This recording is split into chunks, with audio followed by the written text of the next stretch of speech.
para të cilat vinin nëpërmjet një exchange paguheshin vrasësit me pagesë. Janë evidentuar përafërsisht 16 grupe kriminale të rrezikshme, të cilat operojnë kryesisht në Itali, në Belgjik, Holland, Spanjë, Gjermani, por dhe me grupet kriminale shqiptare kemi një bashkëveprim. Sigurisht nga gjitha këto aktivitete kriminale të kryera në këto shtete, një pjesë mund të pastrohen andej dhe një pjesë pastaj pastrohen edhe në Shqipëri. Prokurori, Shqipëria ka qenë në mecin e vendeve të identifikuar si vend potencialisht për shpërlarjen e parave. Çka ka është bërë deri tash në këtë drejtim? Atëherë, unë mund t'ju them që Prokuroria e Posaçme ka treguar një kujdes të veçantë për luftën kundër pastrimit produkteve veprës penale dhe të veprimtarisë kriminale. Duke qenë se kjo vepër është një ndër krimet të cilat ngelen përparësi e grupeve kriminale shqiptare. Sa i takon çështjeve të pastrimit të produkteve në Shqipëri, ato kryesisht hetohen paralelisht në kuadër të procedimit të lidhur me veprat penale të korrupsionit, të trafikut të narkotikëve, të kryer në bashkëpunim të posaçëm, ato të grupit të strukturuar kriminal apo organizatës kriminale, si dhe vepra të tjera penale të cilat gjenerojnë të ardhura. Cilë sektor të krimit kanë më shumë para për me shpërlarë në rajon Ballkanit? Hetimet e prokurorisë posaçme kanë treguar që një pjesë e konsiderueshme të ardhurave të cilat burojnë nga aktivitetet kriminale të paligjshme janë investuar apo injektuar në sektorin e ndërtimit, në biznese të ndryshme, në subjekte tregtare, në llogaritë bankare në emër të subjekteve tregtare apo të personave të tretë të afërm të personave të dyshuar, dhe po ashtu së fundmi është konstatuar përdorimi i tregjeve të kriptovalutave pikërisht me qëllim pastrimin e produkteve të veprës penale. Këto para janë para të trafikantëve të drogës, të kontrabandistëve, të korrupsionit? Këto para janë para të cilat vinë nga aktivitetet kriminale të ndryshme, të shumëllojshme të kryera nga të dyshuarit për krime. Shumica e këtyre parave vinë nga trafiku i drogës, nga korrupsioni, nga kontrabandimi i njerëzve, nga krimet kibernetike, pra është një shumëllojshmëri, një gamë e gjerë, veprash penale të cilat gjenerojnë të ardhura dhe më tej ato pastrohen. Një risi që mund them është kohët e fundit, duke marrë në konsiderat 2022-2024, ne kemi një 4 fishim të sekuestrimit të subjekteve tregtare. Në qoftë se ne në vitin 2010 kishim 10 subjekte tregtare të sekuestruara, në 2024 ne kemi 44 subjekte. Pra kjo tregon tendencën e grupeve kriminale për të përdorur pikërisht këto subjekte tregtare si një mënyrë apo një mjet për pastrimin e produkteve të veprës penale. Pra shihet një përsosmëri e mënyrës dhe metodave të pastrimit të produkteve të veprës penale. Po flasim për shuma milionëshe, miliardëse, sa vlerësohet që është shuma e parave që mund të shpërlahet në Shqipëri? Për një periudhë 5 vjeçare, nga statistikat tona, për një periudhë 5 vjeçare, vlera totale e pasurive të sekuestruara dhe konfiskuara kap shifrën 182.5 milion euro. Pra ju shikoni vetë se çfarë qasje ka pasur Prokuroria e Posaçme në drejtim të masave kundër produkteve të veprës penale. Pashtu unë duhet theksoj që strategjia e ndjekur nga Prokuroria e Posaçme në drejtim të masave kundër produkteve të veprës është shtrirë në 3 dimensione.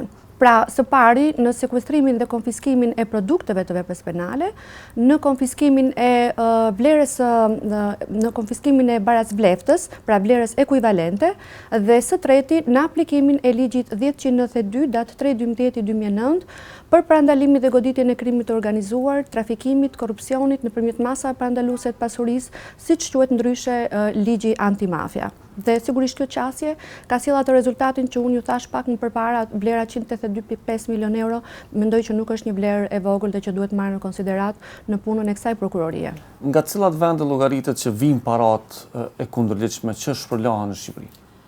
Nga raporti dhe analiza e prokurorisë posaçme janë evidentuar përafërsisht 16 grupe kriminale të rrezikshme, të cilat operojnë kryesisht në Itali, në Belgjik, Holland, Spanjë, Gjermani, por dhe me grupet kriminale shqiptare kemi një bashkëveprim.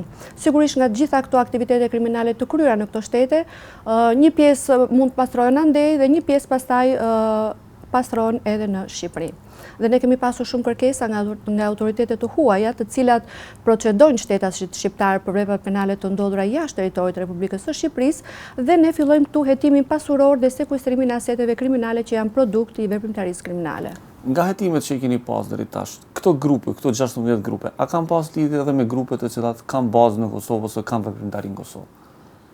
Në fakt, nga analiza që ne bëm në prokurorinë e posaçme, rezulton një rast shumë i suksesshëm që ne kemi pasur me Prokurorinë Speciale të Kosovës. Ka qenë një hetim i dyanshëm, Prokuroria Speciale e Kosovës dhe Prokuroria e Posaçme kundër korrupsionit dhe krimit të organizuar, e cila ishte në fushën e krimeve kibernetike dhe mashtrimit kompjuterik. Konkretisht të dyshuarit në këtë rast kishin shfrytzuar hapësirat ligjore për regjistrimin e disa subjekteve ekonomike në Kosovë me objekt dhënie konsulence dhe dhënie të shitje të shërbimit telefonik nëpërmjet internetit VoIP. Dhe në këtë rast ka qenë një skem shumë e specifikuar, sepse viktimat e krimeve të mashtrimit bënin transfertat në llogaritë bankare të kompanive Guack, të cilët kontrolloheshin nga autorët e krimit, dhe mandej nëpërmjet faturimit fiktiv të shërbimit të konsulencës, si dhe të shërbimit telefonik VoIP, ato transferoheshin në Republikën e Kosovës dhe në subjekte ekonomike në Shqipëri. Mund të them që në këtë rast në Kosovë janë sekuestruar 182 milion euro, 1.5 milion euro në llogari bankare, dhe po ashtu në Shqipëri janë sekuestruar vlerat konsiderueshme pasuri të luajtshme të paluajtshme në llogari bankare. Ka qenë një operacion shumë i suksesshëm. Aktualisht këtu ne kemi në proces gjykimi të dyshuarit për veprën penale të mashtrimit kompjuterik të kryer në kuadër të grupit të strukturuar kriminal, kurse në Prokurorinë Speciale janë duke u gjykuar për pastrimin e produkteve të veprës penale. Ky grup bazën e ka pasur në Shqipëri apo bazën e ka pasur në Kosovë? Nuk ka qenë një bazë e përcaktuar mirëfillti, por ato bashkëvepronin së bashku. Pra, autorët shqiptar shfrytëzonin në shtetasit shqiptar me qëllim për regjistrimin e këtyre operatorëve ekonomik në Kosovë, me qëllim që t'i përdornin për të tërhequr, për të kryer veprime llogari në bankë dhe për të tërhequr para kesh. Dhe një pjesë e këtyre parave janë investuar në Kosovë, një pjesë në Shqipëri. Pra, ka qenë një bashkëveprim midis disa shteteve. Dhe informacionin në fakt na i dha Gjermania për këtë rast. Ekziston një përshtypje që tregu i ndërtimeve përdoret për shpërlamjen e parave edhe në Kosovë dhe në Shqipëri. Cili është vlerësimi juaj?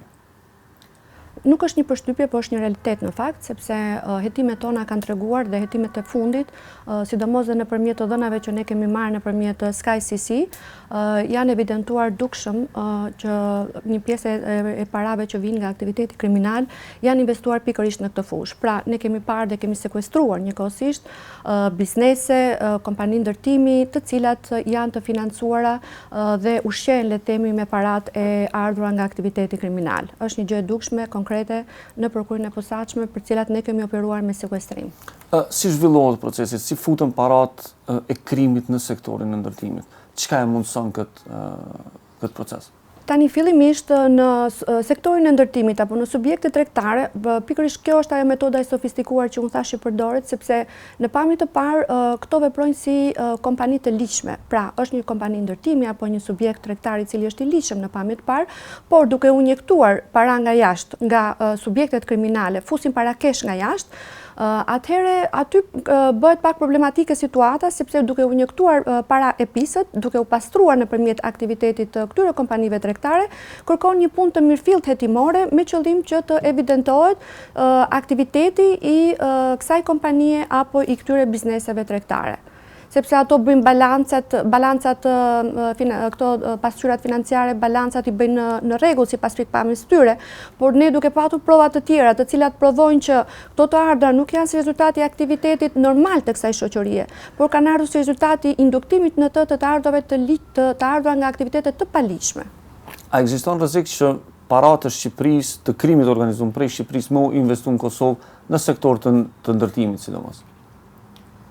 Po them që në bazë të informacioneve që ne kemi të grupeve kriminale të identifikuara, të shtrirjes së tyre të gjerë që unë përmenda në Itali, në Spanjë, Belgjik, Hollandë, por dhe Kosovë, besoj që ekziston një rrezik real që të bëhet një pastrim i këtyre parave edhe në Kosovë, marrë në konsiderat dhe afërsinë midis dy vendeve, kështu që nuk e përjashtoj këtë mundësi të pastrimit të tyre në Kosovë.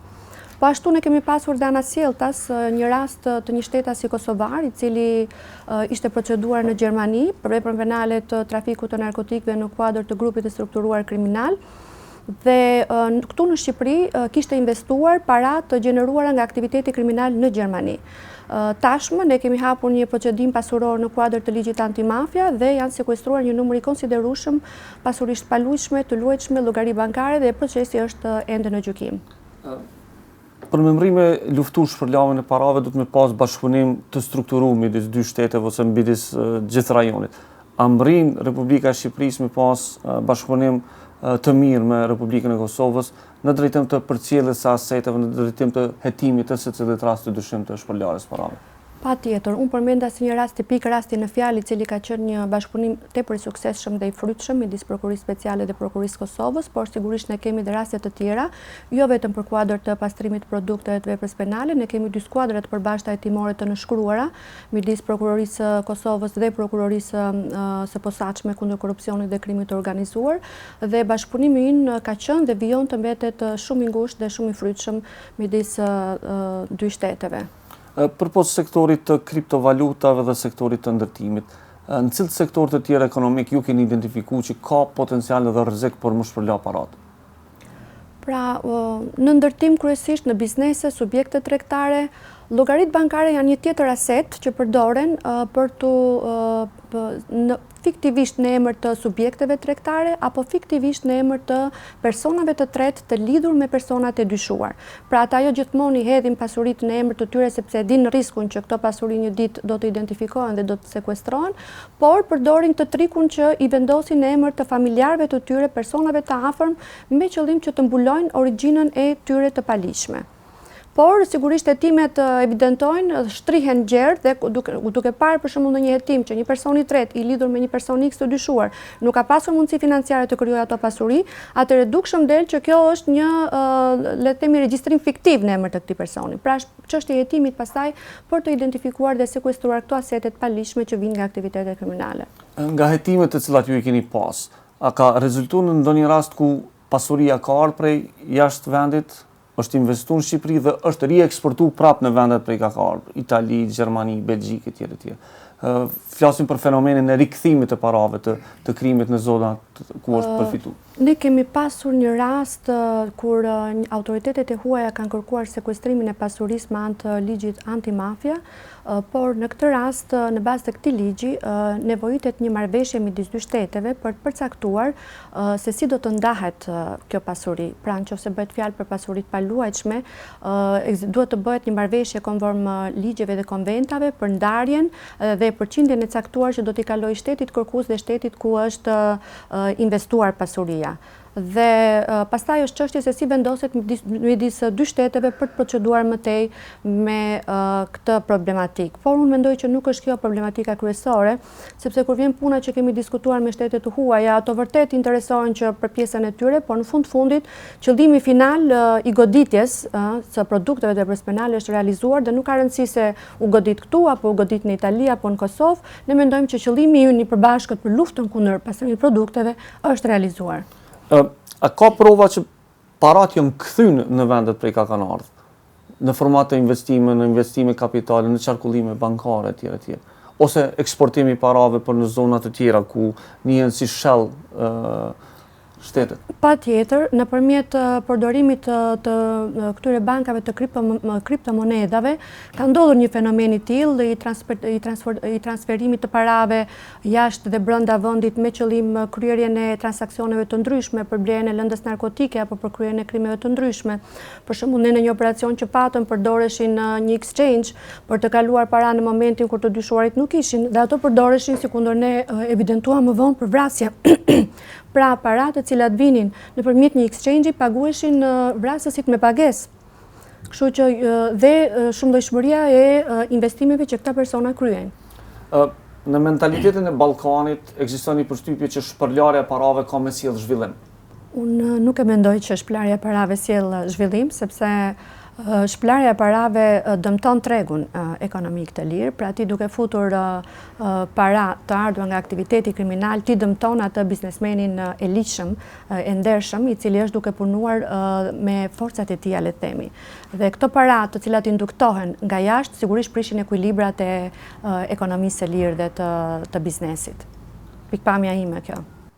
Sa është e rëndësishme pas edhe dëshmitar brenda grupeve kriminale të cilët mrin me njoftu prokurorinë dhe autoritetet për dukurinë e shpërndarjes parave. Atëherë, kjo është shumë e rëndësishme, sepse është një provë gjallë e cila të dëshmon për një dukuri, për një fenomen që ka ndodhur më përpara apo që do të ndodhi, dhe sigurisht është një provë shumë e rëndësishme e cila do të kryqëzohet me prova të tjera që prokuroria do të zhvillojë në drejtim të nxjerrjes së faktit. Për shembull, ne kemi një rast aktualisht në gjykim kur kemi 3 bashkëpunëtorë drejtësie, në fakt ajo është për një grup kriminal për vrasje, por bashkëpunëtorët përveç elementeve të vrasjeve na kanë dhënë shumë elemente edhe për veprën penale të pastrimit të produkteve. Pra na kanë dhënë informacione që persona të tjerë të dyshuar para të aktivitetit i kanë fshehur në emrin e X-it, Y-it në një fabrikë, në një subjekt tregtar, të cilat nga verifikimet tona në fakt kanë rezultuar ashtu dhe duke i kryqëzuar dhe me prova të tjera ne kemi arritur që t'i sekuestrojmë këto prova. Pra ka qenë një rast shumë i suksesshëm, qoftë në drejtim të evidentimit të vrasjeve të kryera ndër vite, por edhe të investimeve dhe të pastrimit parave në sektorin e ndërtimit dhe të biznesit. Po flasim për një mentalitet ku qytetarët dhe gjithë shoqënia mendon që zhvillimi i parave është zhvillim, pastrimi i parave paraqet zhvillim për ekonominë tonë. Çka duhet më ndodh me u kuptuar që këto para kanë me sjell dhe me vazhdu me sjell krimin edhe pasigurim në vendet tona dhe çka duhet më ndodh më ndryshu ky mentalitet? Atëherë, ky mentalitet unë mendoj që nuk duhet ekzistojë më dhe gjithë ne duhet jemi koshient, sepse futja e parave të pistas prish ekuilibrat e ekonomisë tregut, të bizneseve, të subjekteve ekonomike dhe ne duhet bëjmë një punë maksimale në drejtim të luftës kundër pastrimit të produkteve, të bëjmë aq sa ne mundemi për sekuestrimin e këtyre aseteve, për t'u bërë të ditur të gjithë këtyre subjekteve që në qoftë se ata do të vazhdojnë dhe do të sofistikojnë metodat e pastrimit të produkteve, sigurisht edhe prokuroria do të ecë me të njëjtën hap për të identifikuar dhe për të luftuar këtë fenomen i cili mendojmë është mjaft i rrezikshëm në drejtim të goditjes së ekonomisë së lirë. Në ambientin e Kosovës kemi një sfidë ku shumica e hetimeve të krimeve të ordiner ose krimit të organizuar zhvillohet pa u zhvilluar dhe hetimet financiare dhe hetimet të shpërndarjes parave. A mundet me u luftu krimi i organizuar nëse nuk i konfiskohen edhe sekuestrohen asetet të cilat ata i kanë për Jo, atëherë është një pikë shumë e rëndësishme mendoj, sepse ne paralelisht në çdo çështje penale fillojmë dhe një hetim pasuror në bazë të ligjit 1092 që unë e përmenda dhe që quhet ndryshe ligji antimafia. Është ajo që ju thatë, sado që ti mund të godasësh një grup kriminal, nëse ti nuk godet asetet kriminale, ti nuk e goditur atë grup, sepse grupet punojnë me fuqi financiare. Nëse ti i godet fuqinë financiare, ti efektivisht e ke goditur atë grup. Pra, ne në çdo çështje të krimeve që ne kemi, fillojmë paralelisht hetim pasuror. Po ashtu, unë e përmenda edhe pak më përpara, dhe çështjet e pastrimit produkteve dhe penale. Zakonisht, pjesën më të madhe të tyre, 78% shkojnë në kuadër të procedimeve të lidhura. Çka do të thotë kjo? Pra, kur unë filloj një hetim për korrupsion, automatikisht filloj dhe për pastrim produkti, sepse ato lekë që janë marrë me korrupsion, diku kanë shkuar, diku janë investuar. Ose është kryer trafiku i narkotikëve në formën e grupit strukturuar kriminal apo organizatës kriminale dhe janë përfituar një vlera të konsiderueshme.